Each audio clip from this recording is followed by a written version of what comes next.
Shalom, selamat pagi jemaat dikasih Tuhan. Kita kembali beribadah melalui mesbah keluarga. Ibadah mesbah keluarga adalah ibadah yang diadakan di keluarga-keluarga, di rumah-rumah bersama dengan seluruh anggota keluarga. Ya, tadi saya percaya Bapak Ibu Saudara sudah memuji, menyembah Tuhan bersama, dan saatnya kita akan merenungkan firman Tuhan. Mari sebelum kita akan merenungkan firman-Nya, kita akan berdoa terlebih dahulu. Bapa di surga, terima kasih Tuhan.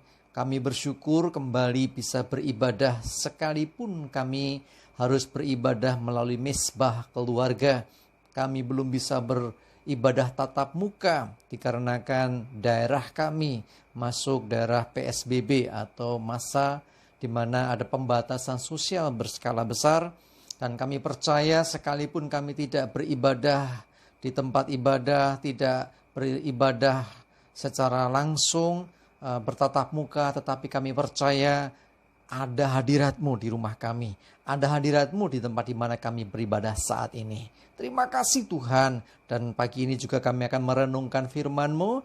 Mari urapi hamba-Mu, urapi kami semuanya, sehingga bisa menangkap pesan yang ingin Tuhan sampaikan buat kami. Dan juga sekaligus Roh Kudus yang menolong kami untuk kami bisa menjadi pelaku-pelaku firman.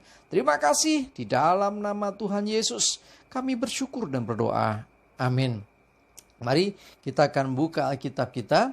Renungan pagi ini saya ambilkan yang pertama dari 1 Petrus 5 ayat yang ke-7. Saya bacakan, serahkanlah segala kekhawatiranmu kepadanya. Ya Tuhan ya, sebab Ia yang memelihara kamu. Jemaat dikasih Tuhan, menyerahkan kekhawatiran itu sebetulnya hal yang bagus kan? Tetapi pada kenyataannya tidak mudah. Ada orang berkata, aku sudah menyerahkan, tapi kok masih khawatir? Kalau menyerahkan masih khawatir, artinya khawatirnya belum diserahkan, masih dipegang. Oh, aku sudah berdoa menyerahkan segala khawatirku, tapi kok masih ada ya? Ya karena belum semuanya, mungkin baru separohnya. Lah, memang selalu saya sampaikan bahwa khawatir itu adalah hal yang sangat-sangat manusiawi, hal-hal yang wajar terjadi. Tetapi firman Tuhan berkata, serahkan. Artinya Tuhan mau terima khawatirmu. Untuk apa? Untuk Tuhan menolong hidupmu. Bahkan dikatakan sebab Tuhan itu memelihara kita. Di dalam pemeliharaannya pasti kita bukan hanya sekedar dipelihara Tuhan itu berarti kita diberi makan. Ya, tidak hanya itu. Hidup kita tercukupi. Bukan hanya itu. Dijagai, dilindungi, diberkati, ditolong. Ya, bahkan segala yang diperlukan dicukupkan atau dicukupi oleh Tuhan. Karena itu firman-Nya berkata, serahkanlah segala, ya, artinya semua kekhawatiran hidupmu, apapun itu. Kalau kita melihat fenomena yang terjadi waktu-waktu ini, memang ada banyak alasan untuk kita bisa khawatir. Pesawat jatuh, banjir di mana-mana, tanah longsor, gempa bumi, gunung meletus, belum lagi yang lain-lainnya. Saudaraku dikasih Tuhan, memang banyak alasan untuk orang bisa menjadi khawatir. Tetapi ada satu alasan untuk kita jangan jadi khawatir. Yaitu apa? Ketika kita mau menyerahkan segala kekhawatiran kepada Tuhan. Ya.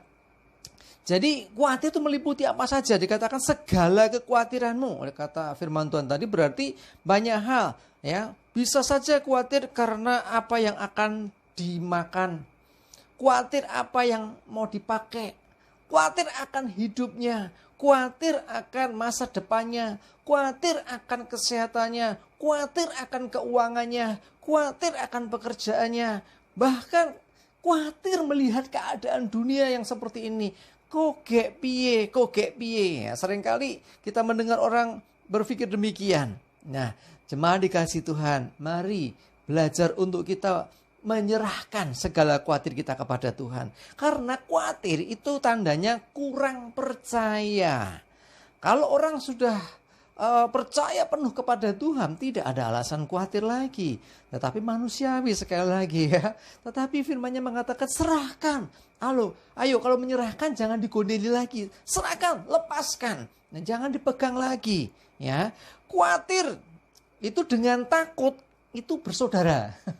Khawatir dan takut itu bersaudara. Artinya apa? Ya khawatir ya takut itu sama saja.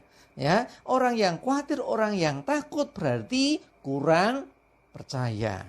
Ayo, kalau kita percaya kan nggak perlu takut dan khawatir lagi. Anak kecil misalnya suatu kali, ya saya masih ingat waktu kecil itu nyebrang sungai, ya. Dulu waktu saya kecil diajak nonton wayang gitu ya, ada sungai, nyebrang sungai. Aduh, ngewot istilahnya, ngewot itu lewat jembatan bambu. Waduh, nggak berani. Dan ayah saya selalu gendong saya. Ya, saya percaya bahwa saya bisa digendong selamat sampai ke seberang sungai. Betul loh, saya percaya dan akhirnya bisa sampai sana dengan selamat. Ya, kalau saya khawatir dan akhirnya saya juga nggak percaya mau digendong. Nah, aku takut dan takut terus dan akhirnya tidak melangkah, maka saya tidak pernah sampai di tujuan. Nah, jadi artinya apa? Mari kita percaya bahwa Tuhan itu pasti menolong kita.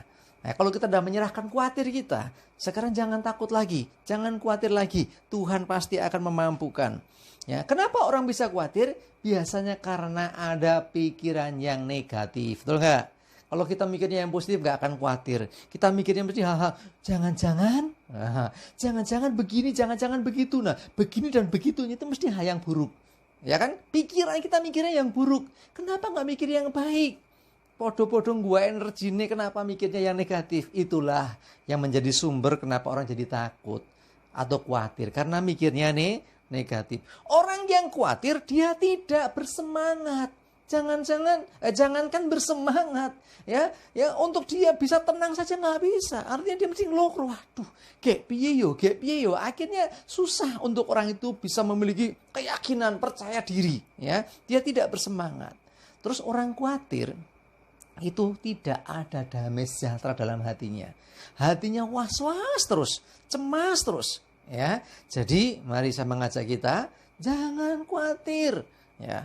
Matius 6 ayat 27 berkata demikian. Siapakah di antara kamu yang karena kekhawatirannya dapat menambah sehasta saja pada jalan hidupnya? Artinya kekhawatiran tidak mengubah keadaan kita. Tidak bisa menambah sehasta saja. Artinya kalau Tuhan sudah menetapkan sampai segitu ya segitu saja. Dikhawatirkan seperti apa? Keadaan tidak berubah. Misalnya kita punya anggota keluarga kita, maaf ini andai-andaian ya, yang saat ini ada misalnya di Mamuju ya, kita tahu ada bencana kemarin ya, gempa bumi. Nah belum ada kabar, panik, takut. Reaksi manusiawi, reaksi jiwa yang sangat manusiawi. Tetapi energi untuk takut, untuk khawatir itu bisa meruntuhkan semangat, bisa membuat kita jadi tidak ada ketenangan dalam batin. Coba kalau sudah dengar kabar yang seperti itu, kita nggak bisa menghubungi saudara kita. Doa sanggup mengubah segala sesuatu. Ada banyak kesaksian orang-orang yang karena khawatir dia akhirnya berdoa. Nggak tahu kondisi di sana seperti apa. Ternyata di sana ditolong Tuhan ya. Jadi artinya apa? Doa kita itu bisa justru membuat keadaan berubah. Jadi doa dapat mengubah segala sesuatu. Tapi kekhawatiran tidak menambah sehasta saja. Kekhawatiran tidak mengubah apa-apa. Kekhawatiran hanya menambah masalah baru. Ya kan? Orang yang khawatir hidupnya itu seringkali memikirkan hal-hal yang negatif. Bahkan seringkali tidak bisa berpikir jernih. Ya, jadi orang yang khawatir gak bisa berpikir jernih, pikirannya, waduh gimana ya, panik. Akhirnya kalau orang panik membuat keputusannya seringkali ngawur. Keputusannya seringkali tidak berhikmat. Keputusannya seringkali didasari emosi sesaat. Sehingga yang terjadi apa? Oh, itu bukan jalan keluar. Itu bukan penyelesaian masalah. Tetapi bisa jadi malah membuat masalah yang baru. Ayo belajar percayakan segala khawatir kepada Tuhan. Lihat Mazmur 55 ayat yang ke-23. Untuk yang di gadget 22 ya. Saya bacakan. Serahkanlah khawatirmu kepada Tuhan ya. Seperti di dalam apa tadi ya, Petrus tadi ya. Maka ia akan memelihara engkau. Tidak untuk selama-lamanya dibiarkannya orang benar itu goyah. Jadi ketika kita menyerahkan khawatir, percayalah bahwa Tuhan memelihara hidup kita. Kalau dipelihara Tuhan aman. Kalau dipelihara Tuhan pasti selamat. Kalau dipelihara Tuhan pasti kita punya masa depan. Tuhan tidak pernah gagal dengan rencananya. Kalau Tuhan memelihara pasti hidup kita terpelihara. Jadi dikatakan apa? Tidak untuk selama-lamanya orang benar itu goyah. Kadang kita bisa goyah, oke ya, karena ketakutan khawatir bisa bikin orang jadi goyah. Tetapi sekali lagi ketika engkau menyadari itu, segera bertobat minta ampun dan kembali kepada Tuhan. Aku percayakan kepada Tuhan ya. Saya ulangi lagi ya, serahkan khawatirmu, jangan digondeli lagi. Kalau sudah diserahkan, Tuhan aku mau percayakan semua kepadamu. Jangan digondeli, nengko piye yo lah, itu namanya kita nggak sepenuh hati. Artinya kita menyerahkan nggak sepenuhnya. Jenenge menyerahkan cul gitu loh. Setelah dicul kita nggak pegang lagi. Ya, kita bawa beban di tangan kita berat, kita serahkan kepada Tuhan. Tuhan angkat beban itu. Setelah beban diangkat kan kita nggak ada beban lagi, enteng. Tetapi seringkali kita merasakan aku udah menyerahkan tapi kok masih berat ya. Artinya tidak semuanya diserahkan.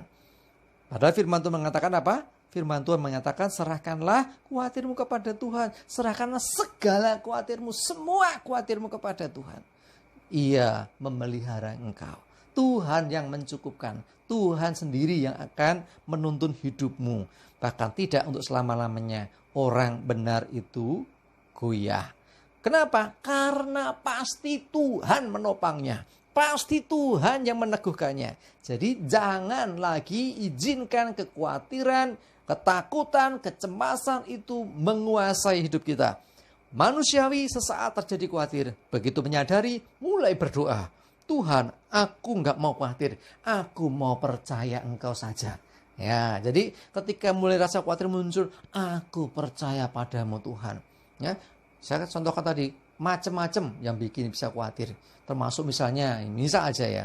Misal, wah besok mau ujian, ikut misalnya katakanlah interview, mau bekerja atau CPNS atau apalah. Khawatir, wah besok piye ya. Daripada energinya buat besok piye, berdoa. Serahkan khawatirmu itu. Tuhan, aku serahkan segala khawatirku dan aku gak mau khawatir lagi. Aku mau percaya saja. Ya, terus mulai belajar, mulai menyiapkan diri, menata diri. Itu jauh lebih baik daripada membiarkan kekhawatiran menguasai pikiran, nyentuh sampai ke hati. Wes, hidupnya mesti kacau kalau orang udah sampai pikiran dan hatinya diliputi kekhawatiran. Ya. Nah, jadi ketika kita menyerahkan diri kepada Tuhan, Tuhan memelihara hidup kita. Terus apa yang dilakukan? Pemeliharaan Tuhan meliputi apa saja? Kita dijaga Tuhan, kita dicukupi oleh Tuhan, tetapi kita juga dituntun oleh Tuhan. Bahkan kadang kita dididik oleh Tuhan. Loh, komplit kan? Yang orang memelihara, misalnya kita dipelihara orang tua kita memberi makan kita, mencukupi kebutuhan kita, bahkan kadang-kadang juga mendidik kita. Nah, jadi artinya di dalam pemeliharaan Tuhan kita pasti selamat. Ya. Nah, sekali lagi saya mengajak kita semua, jangan kita biarkan kekhawatiran itu menguasai hidup kita. Nah, bagaimana ketika kekhawatiran datang? Sikap kita. Ya, melihat berita yang menakutkan, melihat wah mungkin isu-isu di luar sana, wah kemungkinan akan ada gempa susulan yang lebih besar, waduh kemungkinan ada tsunami, waduh gunung Merapi mau meletus, gunung Semeru meletus, gunung Sinabung meletus. Oh, dengar kabar lagi mungkin berita-berita, waduh setelah pesawat jatuh nanti ada yang meramalkan kondisi dunia chaos, kondisi ekonomi dunia hancur, Indonesia juga mengalami goncangan hebat. Orang boleh meramalkan apa saja, silakan, tetapi saya mau percaya kepada Tuhan. Ya, jadi jangan percaya pada peramal. percayalah kepada Tuhan. Terserah ramalan apapun yang terjadi. Kalau itu negatif, yang dari saya tolak dalam nama Yesus. Tetapi kalau kehendak Tuhan pasti ditolong kita. Ya, artinya apa? Jangan itu mempengaruhi pikiran kita, membuat kita jadi panik, jadi takut, jadi khawatir. Namanya ramalan kan belum tentu benar. Sudah, kita jangan istilahnya mengikuti ramalan-ramalan. Lebih baik ikuti firman Tuhan, apa yang dijanjikan Tuhan, bagaimana pemeliharaan, perlindungan, pertolongan Tuhan yang begitu luar biasa atas hidup kita. Bagaimana Tuhan begitu mengasihi kita. Tuhan menyertai sampai akhir zaman. Ingat, ada penyertaan Tuhan sampai akhir zaman. Zaman sekarang belum berakhir, artinya sampai sekarang pun tetap ada penyertaan Tuhan. Kalau ada penyertaan Tuhan, jangan khawatir lagi. Kita pasti dituntunnya, kita dipeliharanya, kita dilindunginya. Amin. Nah, terus bagaimana sikap kita ketika khawatir itu datang? Yang pertama-tama kita lakukan, mulai datang kepada Tuhan. Tuhan, ya, jujur saja, jujur. Jadi gak usah pura-pura, aku gak takut, aku gak khawatir. Ngomong saja kepada Tuhan, belak-belakan bicara. Tuhan, aku merasakan kekhawatiran saat ini. Ya, belak-belakan, jujur. Tuhan menyukai orang yang jujur. Walaupun engkau gak ngomong, Tuhan tahu. Engkau gak bicara apa-apa, Tuhan sudah tahu apa yang di hatimu. Tetapi kalau engkau mau mengungkapkannya, engkau menyatakannya dengan terbuka, dengan jujur. Bahkan ketika engkau mau belak-belakan istilahnya, berarti di hadapan Tuhan engkau dipandang sebagai orang yang mempercayai Dia. Ya, kepada siapa orang mau belak-belakan? Kepada siapa orang mau curhat? Mesti orang yang dipercayai kan? Saudara, curhat saja kepada Tuhan. Ungkapkan ketakutan, kekhawatiranmu kepada Tuhan. Nah, sikap kita adalah percaya Dia. Ya, ungkapkan dan percayai Dia. Lebih lanjut saya katakan, percayakan hidupmu kepada Tuhan. Ya, percayalah kepada Tuhan, dan lebih lagi percayakan hidup kita kepada Tuhan. Kalau kita mempercayakan hidup kepada Tuhan, Tuhan Allah kita, Tuhan yang bertanggung jawab penuh atas hidup kita. Ya, Dia pasti akan menolong kita. Nah, setelah percaya, yang berikutnya apa? Percaya, ya. Artinya kita mempercayai Tuhan itu bisa melindungi, Tuhan bisa menolong, Tuhan bisa memberi solusi. Yang berikutnya berserah. Gua ngadep masalah, surrender. Berserah, serahkan semuanya. Ya, jangan istilahnya menyerahkan sebagian saja Tuhan. Banyak orang cuma menyerahkan khawatir aja, awal, eman. Ya, Allah diserahkan di eman-eman. Sidik we Tuhan, khawatirku tak serahkan. Sebagian masih disimpan. Ayo jujur. Siapa yang sudah berdoa, Tuhan aku serahkan segala khawatirku, habis selesai amin, kok aku cek wedi ya, kok cek khawatir ya. Artinya tidak sepenuhnya kita menyerahkan kepada Tuhan. Memang tidak mudah. Saya tidak mengatakan bahwa kita dengan mudahnya bisa seperti itu. Ya, saya sebagai hamba Tuhan kadang juga, waduh setelah berserah, kadang masih ada pikiran, aduh gimana ya. Kalau masih ada, ayo doa lagi, serahkan lagi, serahkan lagi. Jadi istilahnya perkuat iman kita. Ya, pokoknya aku mau serahkan kepada Tuhan, aku mau percaya Tuhan, apapun yang terjadi, aku percaya Tuhan, Dia lakukan yang terbaik. Ya, dengan iman ya, serahkan, jangan lagi ada yang digembol istilahnya. Kalau serahkan semuanya. Terus berikutnya, mengikuti, mentaati, manut ya. Kalau sudah diserahkan semuanya, manut apa yang Tuhan perintahkan, apa yang Tuhan ingin untuk kita kerjakan. Jadi jangan berarti terus tak serahkan semua, nggak ngapa-ngapain. No, seringkali Tuhan akan perintahkan kita untuk lakukan sesuatu.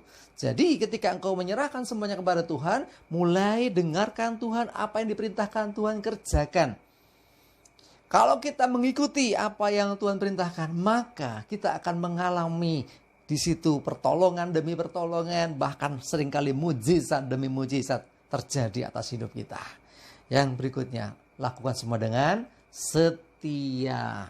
Ya, taati dengan setia. Jangan mendua, percaya kepada Tuhan saja. Walaupun tetanggamu ngasih tahu, mbah itu luar biasa, tuh pinter. Walaupun tetanggamu mengasih tahu di tempat sana itu loh bisa memberikan jawaban, bisa nolong. Engkau yang usaha, engkau yang kerja, atau mungkin dagang. Wah, di sana loh ada orang yang bisa bikin penglaris. Saya mau beritahu saudara, jangan mendua, serahkan semua kepada Tuhan dan percaya kepadanya. Jangan mendua, setia terus hanya kepada Tuhan. Walaupun kadang sekali lagi diizinkan goyang. Ya, misalnya jualan es.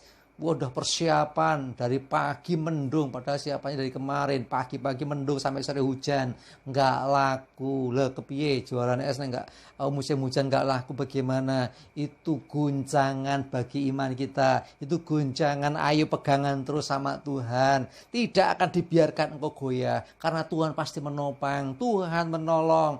Ya, lah rezeki gimana? Tuhan bisa pakai burung gagak memelihara hambanya Elia. Tuhan juga bisa pakai orang lain atau siapapun atau apapun untuk menolong saudara. Jangan membatasi Tuhan. Percaya, serahkan semuanya, mulai mentaati dan tetap setia. Karena Tuhan pasti akan berperkara. Amin. Ayo saya mengajak kita semua. Serahkan khawatirmu. Segala khawatirmu. Sebab Tuhan memelihara kita. Di tengah kondisi dunia yang tidak menentu ini. Ayo semakin kita merapat mendekat kepada Tuhan. Serahkan semuanya dan mulai hidup dalam Tuhan. Kita percaya di dalam Dia ada pertolongan, pemeliharaan, penyertaan. Dan kita percaya juga Tuhan sumber jawaban bagi hidup kita. Amin, kita berdoa. Terima kasih Tuhan, kami mengucap syukur. Kami mau belajar Tuhan. Mempraktekkan ini dalam hidup kami. Untuk kami menyerahkan segala khawatir kami. Kami tahu kekhawatiran datang mendadak setiap waktu, setiap saat dalam hidup kami. Tetapi kami mau belajar setiap saat menyerahkan segala khawatir kami. Kami mau terus percaya bahwa Engkau Tuhan yang memelihara hidup kami. Engkau Tuhan yang memampukan kami melewati setiap apapun juga yang terjadi dalam hidup kami. Dan kami pasti berkemenangan. Kami menyerahkan diri kami Tuhan, bahkan menyerahkan hidup kami, mempercayakan hidup kami ke dalam kedaulatan dan pertolongan Tuhan. Kami mau belajar taat mengikuti perintah-Mu dengan setia. Terima kasih, kami bersyukur. Roh Kudus tolong kami untuk bisa melakukan kebenaran firman Tuhan ini dalam hidup kami. Hamba berdoa untuk setiap yang menyaksikan tayangan ini, dimanapun, siapapun, dalam nama Tuhan Yesus, kasih Tuhan, penyertaan pertolongan Tuhan atas mereka semua. Kami percayakan Tuhan seluruh kehidupan kami dalam pemeliharaan-Mu. Terpujilah nama-Mu ya Tuhan. Kami juga berdoa saat ini untuk pemerintahan negeri kami yang masih berjuang untuk melawan corona. Tuhan yang tolong sehingga segera ada solusi, bahkan bisa teratasi sehingga kondisi kembali normal. Berkati pemimpin-pemimpin kami, Pak Presiden, Wakil Presiden, seluruh kabinet Indonesia Maju, parlemen, pemerintahan pusat, pemerintahan daerah, semuanya. Bahkan gereja-gereja Tuhan dimanapun berada. Ada beberapa yang sudah mulai ibadah tatap muka, ada beberapa yang tidak bisa mengadakan, bahkan daring pun juga tidak bisa. Karena keadaan, Tuhan kuatkan gereja-Mu, kuatkan umat-Mu di tengah situasi ini. Terima kasih, kami percayakan semua dalam tangan Tuhan, sebab Tuhan yang memelihara kami. Terpuji nama-Mu ya Tuhan. Dalam nama Tuhan Yesus, kami berdoa dan bersyukur. Amin.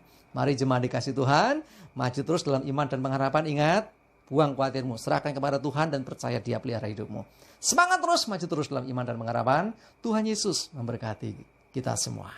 Amin.